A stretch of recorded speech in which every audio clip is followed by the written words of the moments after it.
zondagochtend, tijdstip op normaal gesproken nog aan de koffie zitten met de restanten van de zaterdagkrant. Maar waar zijn wij nu naar op weg, Wiel?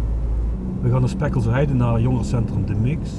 En daar zit een groep jongeren die deelneemt aan de weekendschool. En de weekendschool, dat is het is geen zondagsschool zoals we die van vroeger kenden, waar je godsdienstonderwijs krijgt.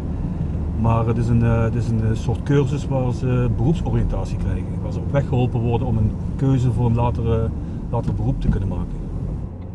Wat deed jij op zondagochtend in de Heilust? Lekker lang uitslapen. Willen we de sirenes aan of laten we die uit? De weekendschool lijkt zo een gezellig uitje, maar het is toch wel degelijk de bedoeling dat de kinderen leren.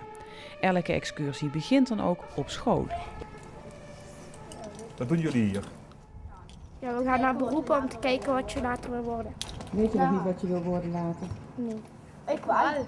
Ja, wel. En waarom moet je naar de weekendschool dan, als je het wel weet? Dan kun je toch nog naar verschillende beroepen gaan kijken of je dat toch leuker vindt. En maar wat wil jij worden? Dierendokter. Dierendokter? Ik kinderarts. Wat zeg je? Ik wil kinderarts worden. Ja, ik ben goed zo. We gaan naar de workshop hulpdiensten. Ja, maar hier staat er helemaal wat anders. Wat staat er dan? Lieve schat. Nou, de weekendschool, dat is een project voor kinderen tussen de 9 en de 11 jaar uit verschillende wijken in Heerlen en Kerkrade. En met de weekendschool gaan we ieder weekend een kijkje nemen in het bedrijfsleven. Dat ze in ieder geval beroepen zien waarvan ze denken van, oh, dat zou misschien iets voor mij zijn. Of misschien ook wel dat het niks voor hun is. Als er een melding komt, als de pieper gaat af, er komt een melding hier in het gebouw, is de bedoeling dat wij binnen 1 tot 1,5 minuut in de wagen zitten en naar buiten rijden. Dus dat betekent, als ze slapen, moeten ze dus heel even snel wakker worden, kleren aantrekken, naar beneden, in het uitrukpak, in het voertuig en wegrijden. Dat is binnen die 1,5 minuut. Gas naar beneden. Gas naar beneden. En go! Hoe word je eigenlijk brandweerman of brandweervrouw? In eerste instantie is het zo, er moet natuurlijk een vacature zijn, er moet plaats zijn, daar kun je op solliciteren. En dan moet je heel veel testen doen. Welk niveau moet je eigenlijk hebben voor brandweervrouw of brandweerman te worden? De leeftijd is heel erg belangrijk, je moet 18 jaar moet je minimaal zijn. En daarbij is het belangrijk dat je een VMBO-opleiding af hebt. Dan kunnen we via de slang, krijgen wij de lucht. Zo kunnen we voor de warmte, voor de rook, is helemaal afgesloten is dit. Zit dat goed? Ja. Doe je zo'n brandje brandweerman? Vrouw? Een beetje. Nou, wie van jullie zou brandweerman of brandweervrouw willen worden? Waarom wil je dat? Omdat je dan mensen ook kan redden en helpen. Vind je wel stoer? Ja. Ik heb een goed gevoel. En waarom wil jij dat? Ik zou wel zelf. Wel grappig dat er meteen twee zeggen van, oh ja, ik wil wel bij de brandweer, hè? Is dat normaal? Dat gebeurt wel eens, afhankelijk van de module waar we mee bezig zijn. Bijvoorbeeld sport of techniek. Techniek waren de jongens natuurlijk erg geïnteresseerd.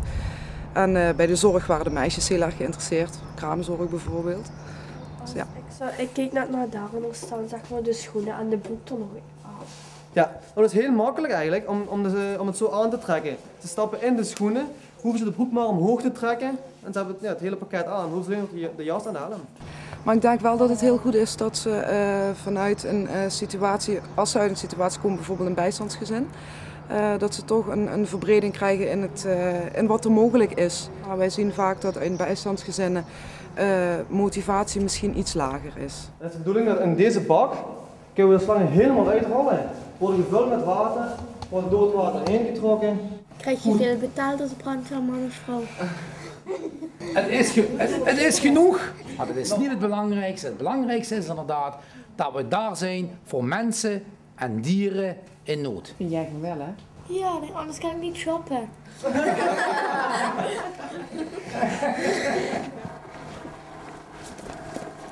Heb je dat nog om, hè? Ja. Is dat een rugzakje? Nou, leuke middag bij de brandweer.